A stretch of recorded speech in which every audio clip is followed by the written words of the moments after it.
Here are some tips and tricks I've picked up after a year of using my Supernote. Kind of have a tip, but please explore your settings. There are lots of useful options in there, including this very nifty back gesture that you can use to navigate through PDFs. You can edit a PDF with your notes in it and still keep your notes. Just edit the blank PDF on your computer. Here I'm using Preview for Mac. Then when you put the PDF in your Supernote, make sure you replace the old file. The reason for that is your PDF is the PDF, but your notes are actually in this mark file, and the two need to have exactly the same name.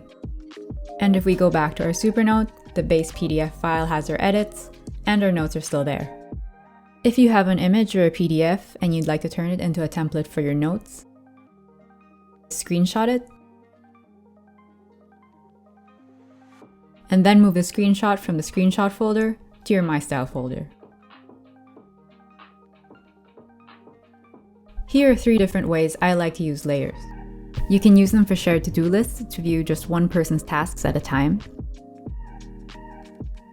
If you have, say, a notebook with all your tasks from work, you can view just one person's deadlines versus the deadlines of the team.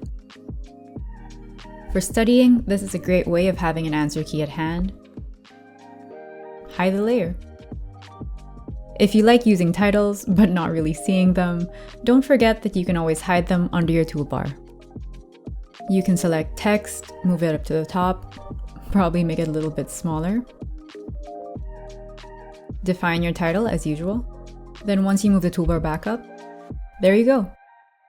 And the title should show up in your sidebar. When searching for keywords, it's useful to know that Supernote looks to see if the keywords contain the search term. So searching for the keywords Project Y will also bring up Project Y references and Project Y meetings. It's a great way of making your keywords more specific while still making sure they can be found with the same search term. Blank searches are useful too. Just selecting a file will show every file of that type on your device, and just selecting keyword will show you every keyword you have in your files. If you want to view track changes in your Word documents when you're back at your computer, first make sure that you save the original file.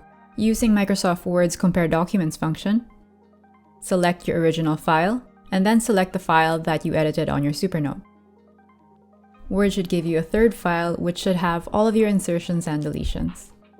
Extra tip for Lamy pen users, even though the gesture erase doesn't work when writing on Word documents, the button on the pen still does. Okay, and I know you might be thinking, did she just write on her Supernote with a gel pen? This is actually a refill cartridge which you can buy on the Supernote website, put in the body of a uni-style fit single color pen. It's already the perfect size and there's no metal in the tip to damage the refill. Unscrew the top part, very carefully, and then put in the refill, close it back up, and you're good to go. And if you're wondering about this fancy teal colored pen, this is just the top half of the Lamy EMR pen with the body of a Lamy All-Star rollerball pen. It comes apart really easily, all you have to do is unscrew it, and then you can switch around the parts and have a new, different colored pen. If you found this video a little too specific, or you just want to review the basics, I have another video up on Supernote Basics on my channel. Thanks for watching!